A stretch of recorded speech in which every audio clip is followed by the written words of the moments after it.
So let's do a lightning round, and really it's 15, 20 seconds, whatever. They're just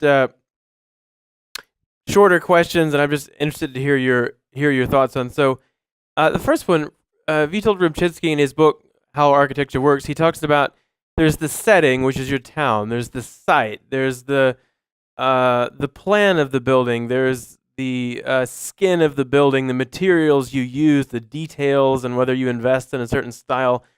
And in your blog, you talked about saving money for dessert. You know, you're developing this, and the numbers need to work, but you should put something in there that's special to you that makes you proud of this project. Where do you usually invest that money for the dessert in that taxonomy of different things? Well, I think that it needs to be at a place where people experience it most directly. So if it's just a straight up kind of background building, how that building meets the street, is the storefront kind of cobbled together out of cheap vinyl windows, or is it up a notch? When you go into the building, or when you go into the individual apartment or lease space, does that door hardware feel like it was like put there intentionally by grown-ups? Mm-hmm. Or does it feel like it might have been stamped out of the hood of a Chevy Vega, Mm-hmm. and it's kind of cheesy? So you spend your dessert money on the first impression. Well, the first and the everyday impression. Yeah. The other thing is that if you're building, it's mostly a background building, but it's maybe on a T intersection where your building is terminating the view down that street. Mm-hmm. You should spend your dessert money on making sure there's something crisp and that grabs the eye. So maybe that's a bay window over a nice entry, and you bought a couple of extra windows for that one unit.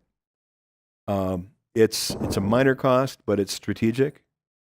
And then also so you've dealt with it at that scale, kind of on the setting scale. And then on the building skin itself, you've also invested in the good door hardware. Or maybe if you have a solid door, then there's a transom over it, so there's good light into the entry. Angela Merkel said that when she thinks of Germany, she thinks of well-sealed windows. That's kind of their distinctive. Is there a certain... Do you tend to stick to the same construction method, and there's a lot of new stuff like SIPs and ICF, or do you have a try? Do you stick to wood frame? What's your thoughts on construction methods? Well, I think that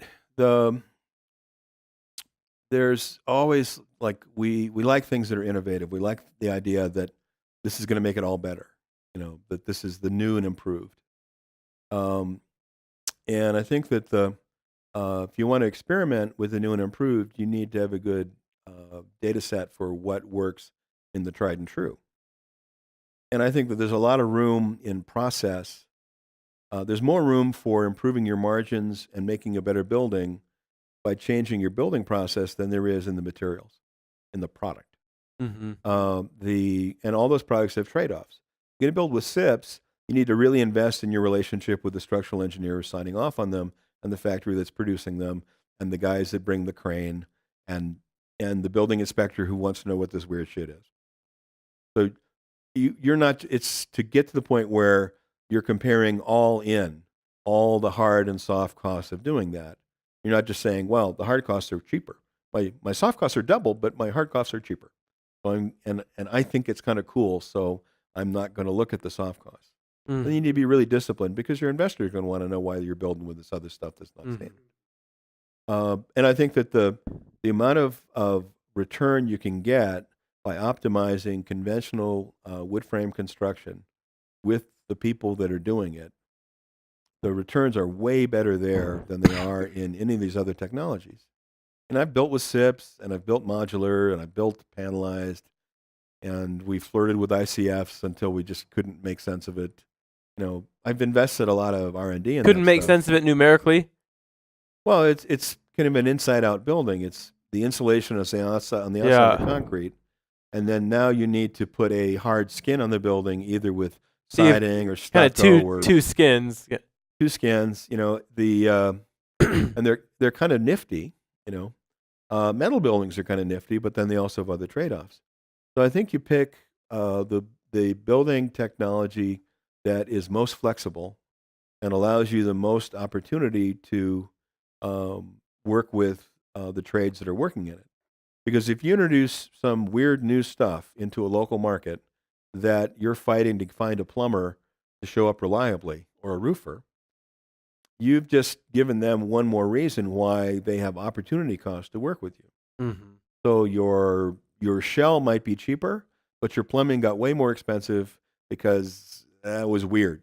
Mm-hmm. And so you get a that was weird premium now on your plumbing or your roofing.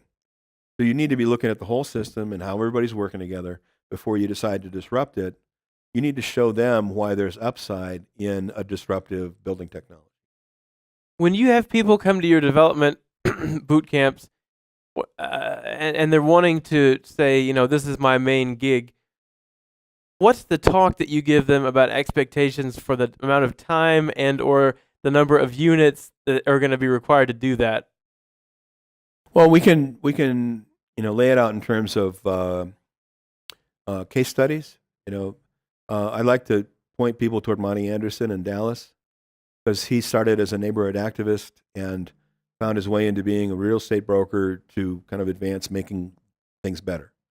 He happens to be very good at the transactions that go on every day for a broker, and he got to know lots of people and everything else. So his main source of day-to-day, buy groceries and pay your mortgage and your car note type income was, as a sales agent, as a broker.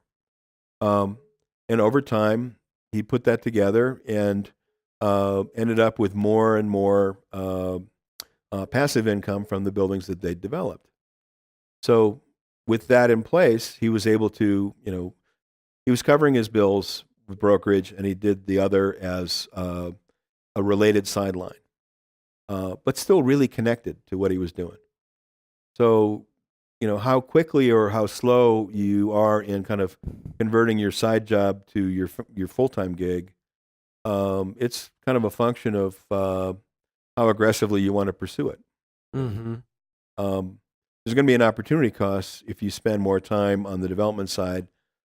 You might want to do that after you've logged a couple of really good commissions. Mm-hmm. It's not a steady state. All this stuff runs in kind of a sine wave, and you're looking to sort of hopefully fill in the gaps. Mm-hmm. Which is why small projects are important.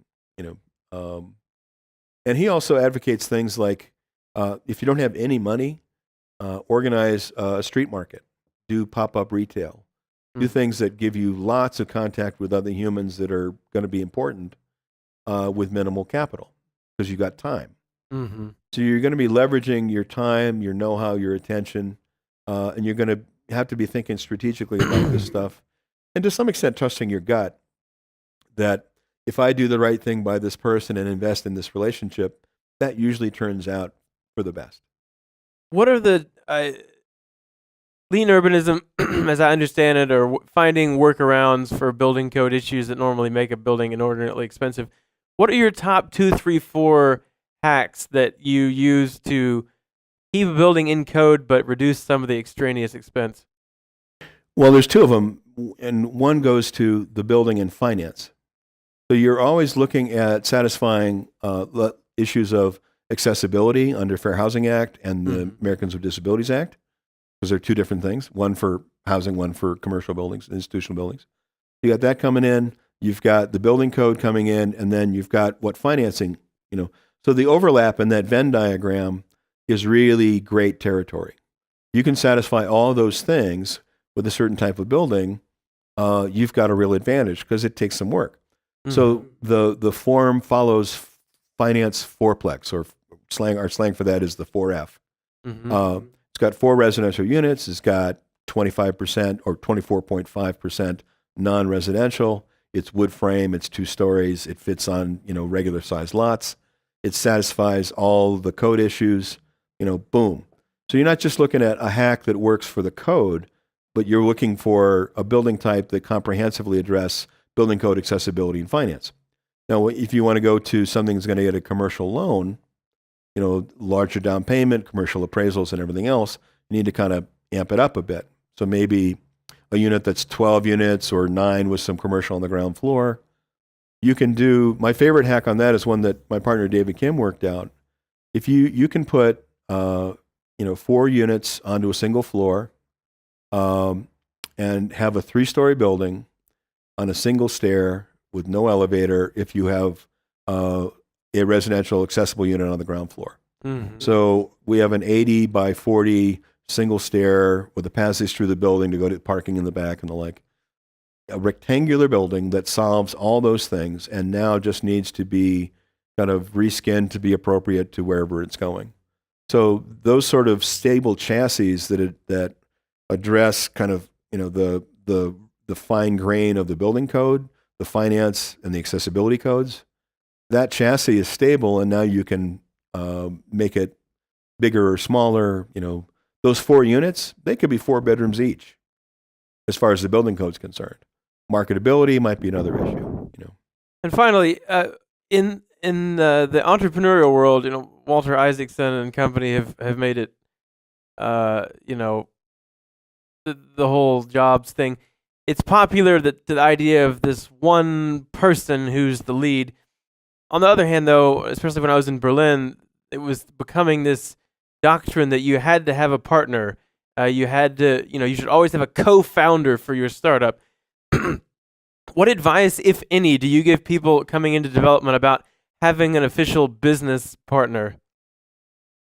Well, more important than a partner is a network of colleagues that going to know you for who you really are. You're not fronting to them. If you have colleagues that will keep you honest, the need for a partner to do the same thing is reduced, and there just may not be room in the project for it. But the long term, if you can work with people that are either actual or kind of figurative partners, people that, these are people that you are relying on to make the project better, and you're charging them with that. They need that value. If they're going to be a partner, you can't be carrying them. So you need to invest in communication, in aligning your interests, in kind of designing the relationship to its best kind of both its best immediate utility and its best aspirations and hopes. That look, we're both going to stretch. Like as an individual, you could make the New Year's resolution you're going to go running every morning and lose weight. You buy a pair of $130 running shoes, and by on New Year's, on the 2nd of January, you buy those running shoes. By Valentine's Day, those things are in the back of the closet. It's not happening. It's cold, it's dark, you're not doing that first thing in the morning. The alarm clock goes off, you hit snooze, not happening. Now, if you commit with a partner to go play racquetball 3 times a week at 6 in the morning, when the alarm goes off at 5, it's no longer a question of, I'll run longer tomorrow. It's, Jim is going to be there at the racquetball court wondering where I am if I don't get my ass out of bed. So I think that in some ways, a team that aspires to something and holds each other accountable has a lot. It feels it's meaningful work. You feel accountable to another person, so you're kind of they get your best game. If you play in a pro-am, you'll take 10 strokes off your game because you're playing with somebody much better than yourself. So putting yourself in a situation where your team is largely populated by people that elicit your best game, that you're stretching to work with the people that you've elected to put on your team, that's much better than you've got a bunch of relatives and hangers-on that you're carrying and feeling resentful about, because that will influence how much actual conversation you're going to have. Mm-hmm. Yeah, my brother-in-law put money in the deal, so I made him a partner. Yeah. No. That's not a disciplined approach. And if you actually took a disciplined approach with the same person, you'll probably be better off in the end. Yeah.